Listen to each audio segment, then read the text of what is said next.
Hey guys, how's it going? We're getting there. Shop is looking cleaner. I still got tools out, but I'm getting my benches moved out here into the main section. Car's right there. We're about to move it out back over to the lift. Lift is cleared off. I moved my air compressor out here to this shop. For right now, I've got my compressor plug there, water plug there. I've still got some cleanup to do, but I wanted to get the car on the lift, get it out of that area back there because there's a lot of stuff I've got to organize. And if I get it on the lift, I can raise it up out of the way. But it's exciting. We're going back on the lift today. I want to show you a few things that I did in here. And what else I have left to do. So ended up getting the rest of the lights up. I have 3 extras. I ended up putting some right across that beam right there. Like I said, they all tie together, and I've got 3 outlets on that side, 3 outlets on this side over here. These lights up here, there's an outlet there, an outlet there. All of these ceiling lights are on one circuit. These 3 are on one circuit. Those 3 are on one circuit. And then I have an extra circuit here. This plug runs off of the plug I have over the door, which also feeds my motion light. So, you know, I was trying to, and these are all 20 amp plugs too, and 20 amp breakers. So I was setting up so any of my higher draw equipment wouldn't be tripping. But what I've done is, if you look at the floor here, this is a concrete epoxy. I sealed right there against that. I've got some asphalt I packed up right there from the outside on the inside, but I poured this. I think this was 8 5-gallon pails of it. But it basically, it's a self-leveling compound, and this edge right here is where the asphalt came to. So what I ended up doing was sealing that off at the wall there and then pouring this. And it actually filled up that whole section that was lower, because the asphalt actually crowns, I don't know, it was out there somewhere, and it was leaning back this way. But it's got a trough that it flows in and goes that way. So I ended up, you know, like I said, I put a bar there, and then I filled all this up, and I let it self-level to the concrete. And there's probably a 1/2 inch lip right here. And I'm also gonna put a rubber gasket seal across there. And that's part of what I gotta finish up on the outside is the seal. I'm using rubber gasket seal.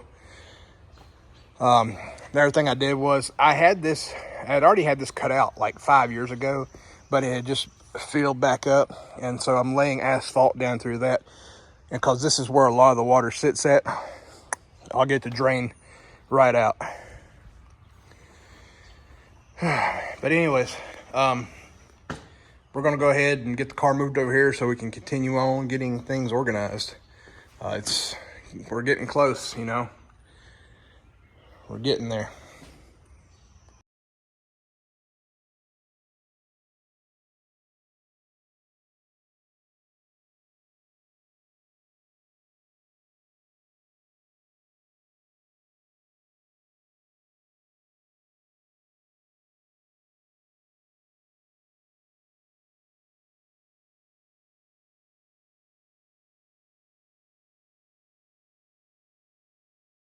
Well, there it is. I'm just gonna leave it up there temporarily while I get stuff organized around. You can see it's full of parts, and my the last box for my suspension will be here today. So almost just perfect timing. Finish up getting things organized, and then start unboxing, organizing parts, and getting back to work on it.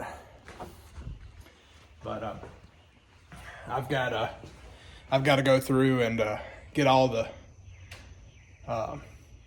suspension laid out as far as, I know the front, a lot of the front just bolts on. The rear though, I have to go through and get the rear welded on. Some parts of it have got to be welded on, and then after I get that welded on, then the frame connectors that run from the front frame rail to the back get welded on, because you possibly have to cut those. Other than that, man, it's been a good couple days. I took this week off work, which means I only had to take off today and tomorrow because of my work schedule, but I had the last 2 days free to just get stuff done. So I finished all the wiring and moving, moving things around, cleaning things up. So I have the next 3 days of solid work that I can do on getting stuff organized. But we're gonna get back to work on this very quickly. Anyways, it's good seeing you guys. I'm gonna go through and button up some stuff right quick. I know I've got some scrap stuff I need to burn, some scrap lumber. So I might do that here in a little bit too. But it's good. It's good having a large enough shop to where things aren't piled up on top of you, you know, and you know, working out of that tent for what was it, 3 or 4 months, that was good. It was perfectly fine. But when the shop started getting packed full of parts and pieces and stuff, I knew, I was like, well, I'm not gonna be able to work. It wasn't even about comfort. It was being able to see what I have and know what I have and what I need to do. You know, projects and things were starting to get jumbled up. So it'll be nice now. I can sort of make a couple shelves up here on the wall and start putting like interior parts in one section, you know, the glass in another, new parts, suspension, engine, transmission, start working on that. And because like I said, the suspension's got to go on, the engine, transmission has got to get mounted in. I have to measure for a drive shaft. I have to get that new AC box and put in there to make sure it's going to work. But I have to put the engine transmission in first, because I might have to mess with the trans tunnel. And if I mess with that, then I have to make sure that the AC box will still fit. And if anybody needs a AMC Javelin AC heater box, I have one sitting in the shed I'm not going to use. It still has the heater core in it. I would say, you know, it just needs to be rebuilt. You can get the new AC parts and heater core, stuff like that for it. And it's still got all the blend doors attached. I think I might even still have the Weather Eye control panel, which I'm not going to use. I'm going to use the Vintage Air system. I'm not sure which one is going to fit just yet, but Dakota Digital has a really cool LED button screen for the AC controls. So I think that's the route I'm going to go with this car. I'm actually even going to change out my dash a little bit too. I'm going to use the stock dash, but I'm going to cut up a few things on it. And I know people are gonna, you can't do that. Well, no, I'm going to do it because this car is nowhere near stock anymore. And I know I've said it before, but it's mine, and it's gonna be updated. It's gonna be updated. Anyways, you guys have a good one. I'll see you in a little bit. Hey guys, it's almost 11 o'clock at night, and I've been steadily working on getting things moved around. Started pulling some of my extra shelving that I had and racking parts to get them organized somewhat. I'm still in the starting stages of getting everything placed in order of reassembly, basically. I did, however, today get my last piece in, which is my subframe for my motor and suspension, lower suspension, the the front shock struts, and hardware that I needed. So that there is the main member that I was waiting for. And that will sit in right here and get bolted in to some of the factory bolts. And just like my buddy's car, I'm gonna end up cutting out this upper shock strut area. You don't really need that anymore. So I'll just come in here. That's just held in here and here with some spot welds. So I'll cut this area that I don't need and then break the spot welds and pull that out and then resheet it. Your upper A-arm still sits in here. Your lower is attached to the new subframe area. So it'll end up looking good. But everything is coming along. I got a ton more room now, and it's just getting bigger and bigger as I go through and get rid of stuff that is no longer needed. A few parts and pieces from the AMC that I no longer need. I'm gonna end up getting a new radiator and then a new air conditioner set up. And then I do have a few other parts that I'm gonna be getting rid of. If anybody needs it, it's been sandblasted, but it's kind of bent up. It was rusted, which this is the e-brake setup for these cars. I'm going in with a hand e-brake instead of the foot pedal. Like I said, this right here, I did sandblast it, but the gearing ratchet area is locked up, and all this is riveted together. So you have to drill the rivets out, take it apart to get it working again. But that will be available along with the original AC box and heater box that go in the car. But everything's starting to come along good. I've got to go through and restore, like I said, the tracks and stuff for my windows. Just still got those set up, and then only thing I really have to get, a front windshield. Mine was cracked, and I can still get the front windshields. A couple $100. I would like to get driver and passenger glass. Mine has got some chips in the tops of it, which was normal for these cars since there is no upper frame, and so people would bang on them and they would crack.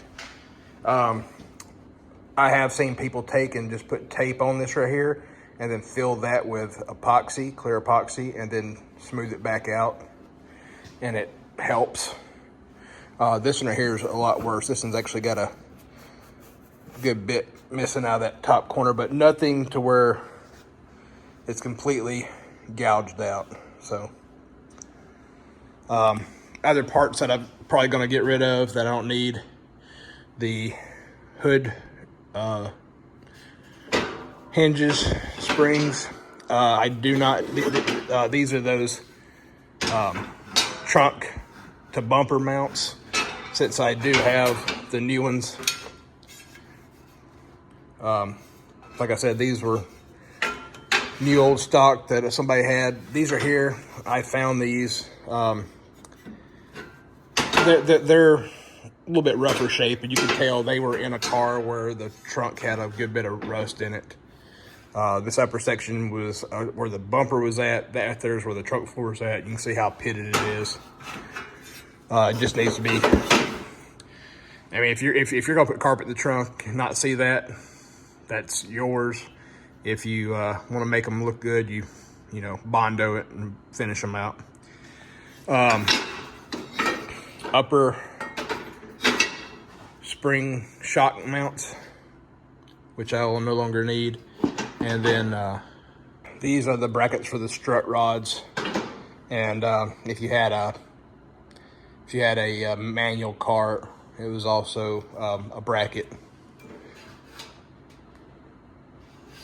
And then these are the fender to front radiator support rods. I might keep these and repaint them. I might go with some new ones that I've seen that are billet. So we'll see on that. Got all my brakes, my shocks, my new rear end, new axles, steering column, front valence, rear valence, tail lights, bumpers, all that's up top. And then all my interior pieces are in here. I've been going through dash area, headlight, tail light areas, all my trim, quarter glass. I had cleaned this one up, re-lubed all the track stuff. I need to do the same thing to that other one and go through and actually get it all done and then bag it up so it doesn't get dusty again. I still need to work on my instrument cluster. I need to order my instruments. It's just one of the things that I haven't, and it's not a huge priority right now, since I've still got all the mocking up to do in the body. That stuff over there can wait. But yep, just going through my cabinets, getting everything organized. But anyways, lights are great for this shop. This is 1,000 times better than what I have for the tent as far as lighting goes. You know, it's amazing to me that I did as much as I did in that tent and didn't burn it down with all the welding I was doing in it. And I'm gonna tell you right now, after I got done and tore that tent down and started looking at all the fabric, you could definitely see where I had ran the grinder, ran a welder. You could see places in it that had some holes through it.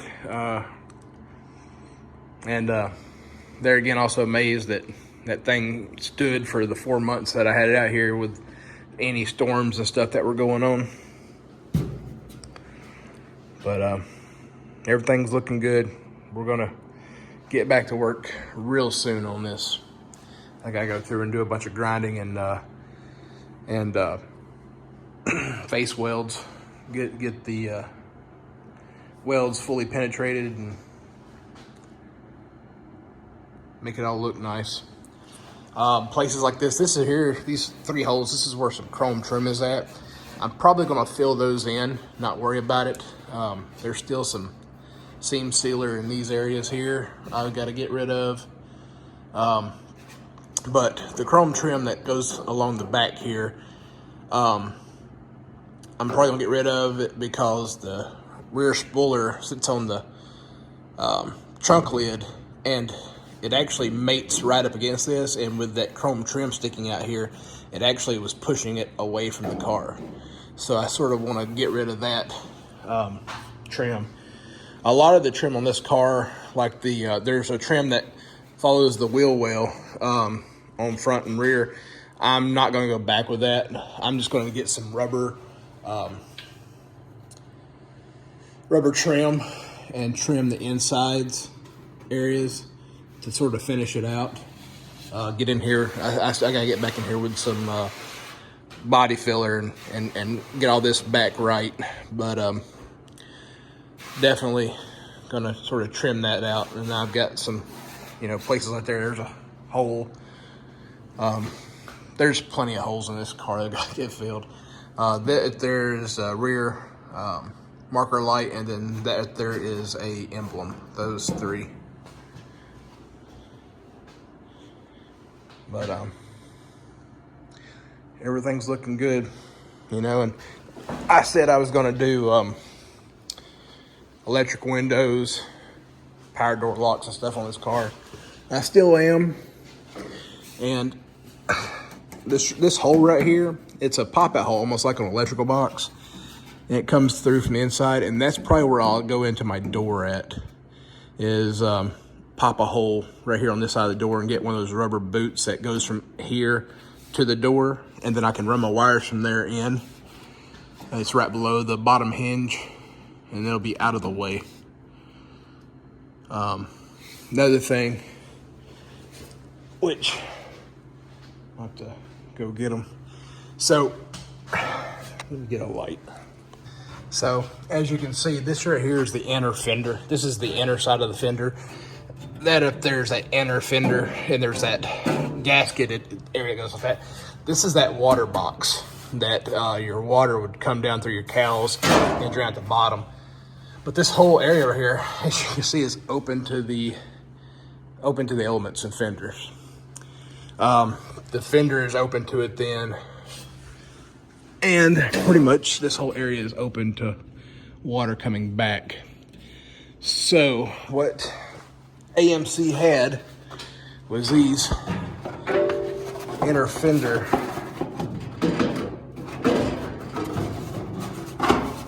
rubber pieces, and I don't know where I could find these at anymore. I don't know if they're available.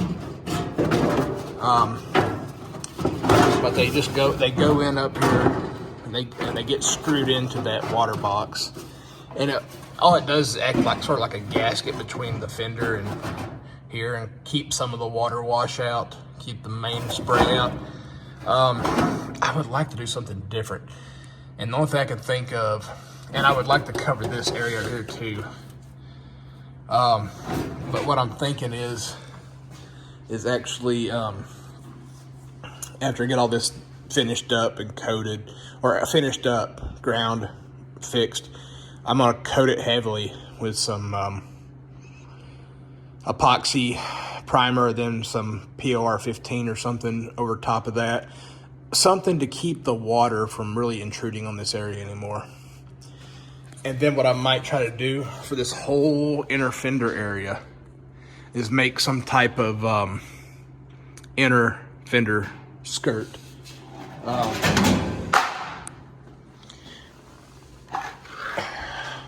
Because pretty much this whole thing here is opened up all the way to the front right here. You can sort of see the fender sort of hugs this area. There's another one of those gaskets that get stapled to this right here.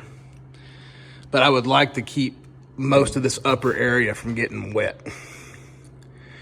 The tire is going to ride in here. It never gets higher than this. This is that trough. And it's got holes in it for water drainage. I've got, I don't know where they're at right now. So what I would like to try, after I get all this here coated and finished, it's kind of funny. These are the inner fenders off the front of my 2001 Dodge Dakota, okay? 2001 Dodge Dakota. And I can't remember if this is the driver's side or passenger side. I think this is the passenger side. So we're going to try it over here. But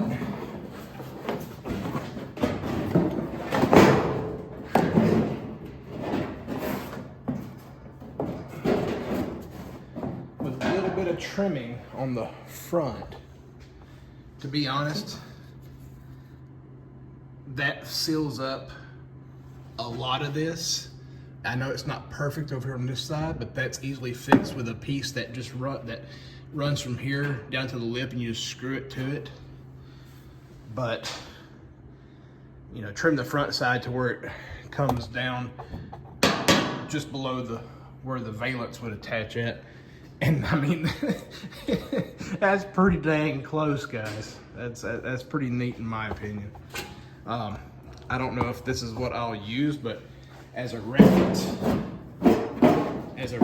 to, you know, it being so close that it would actually work as a inner fender, that's pretty neat. I'm actually kind of happy with that. But I would like to use something like that on the front and on the rear that would keep 90% of the water spray out of the car. And it can screw to the water box just like the old one. It can screw here to this inner area, and I can attach it to the inner fender here. Because those tires don't make it that far back, they don't make it that high up or that far forward. So it's a good option. It's one that I just thought of. I had those inner fenders off my truck I was doing some front suspension work, and I just haven't put them back on. But then one day I was like, well, let me try that, and that I think is pretty awesome. It's almost like it's cut out for it, because you won't need any of this. Might have to cut out a little bit of this right here for that shock, but my upper A-arms will be perfect. Might have to cut out maybe that much of it for that shock to go through. But that's pretty awesome in my opinion. Anyways, guys, yeah, that's pretty awesome that fits as well as it does. So I think I'm gonna call it there for tonight. Get back at it tomorrow, get some more stuff ran through, organized, cleaned up, and I gotta get down all the parts out of the car because it's packed full of all the suspension parts, the pieces and parts for the rear four-link and for the front. So I've got to get all that out. And it's also got the doors in there. I got to get all that out of there too. But I'll do that, and hopefully, sometime in the next week or so, we can start mocking some of this stuff up. I got a little bit more welding I need to do under the car, front and back a little bit, and then clean up some of that, and then start putting some of this stuff on there just to make just to make sure that works, and then also get the engine transmission in there and see where that's all going to line up. So over the next month or so, we're really going to be hitting this hard with mock-up. So anyways, you guys have a good one. Thanks for liking, sharing, subscribing. We'll see you next time.